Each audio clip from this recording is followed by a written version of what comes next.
So we started an experiment in Ahmedabad of, we said that people in slums are willing to pay a certain amount. So they will pay, the city will pay, and a corporate entity or a public purpose can also pay. And by doing this sharing of cost, we were able to get 7 different services, including water, sanitation, electricity, paved roads, into the slum.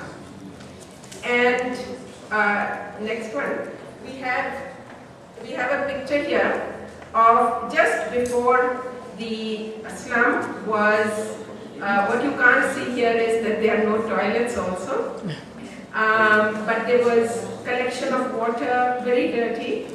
After the use of this infrastructure, it became almost equal to any other good living place in the city.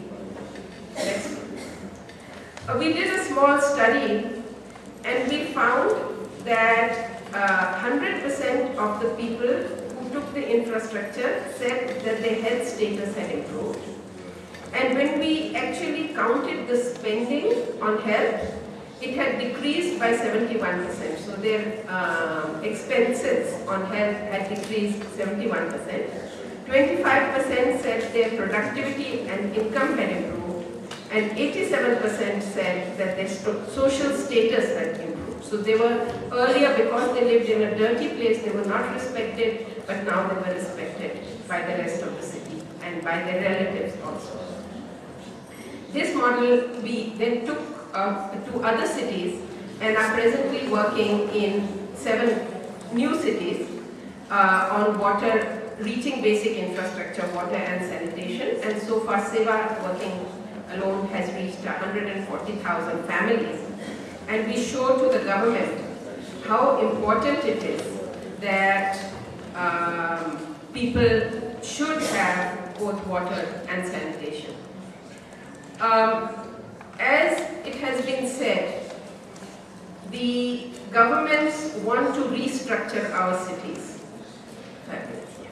The governments want new cities which look modern and new, and the government of India is putting a very large amount of money to make modern cities. Our demand here is that the modern city, we are not against modern cities. Modern cities should be there because we have to change with the world. But the modern city should not be only for the rich, but also equally for the poor. And so they should be inclusive. The government of India has 2 very large programs. What is SEWA's demands as far as city goes? We have 4 demands now. One, as I told you, we want that every person in the city should have access to water for drinking, for washing clothes and for bathing, enough water for that, should have access to a toilet, and to pave roads, because if there are no road, no paving, then the water collects and it makes diseases.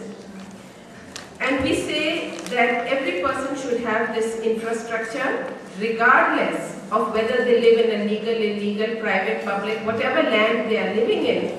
It doesn't matter, but they must have access, in basic infrastructure as a right. Our second demand is that the poor are in cities to make a livelihood. And therefore, city policies and city zoning should encourage and protect informal employment. In the case of street vendor space, for home-based workers, which I showed you earlier, especially women who work in their homes, the home and the workplace should not be separated. In most cities, we have zoning laws where work is supposed to happen in some place, commercial activities in another place, and home should not have any of this. We believe that the commerce, work and living should be integrated. And for the poor especially, where they are using the home both as home and workplace, it should be encouraged rather than discouraged by zoning. And of course, waste collectors should be included in the waste management. The third thing that we think is very important is that the poor live in very poor housing. But as they get their money, or as they earn, as they save, they are able to upgrade their housing in their own way. If the poor have access to housing finance, we believe that the government can do a lot to expand housing finance to the poor. So we think that it is very important to expand housing finance to the poor, and that will help drive poor people's housing.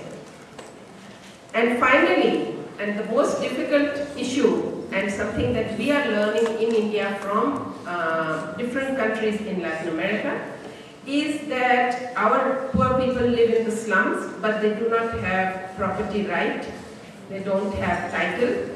So we say that the people who are living in the slums, they should have the property right and the title, and when they have it, they will begin to invest, and they will make that area, that slum, not only they will make it clean and look beautiful, but they will also make it productive by working harder and increasing their productivity.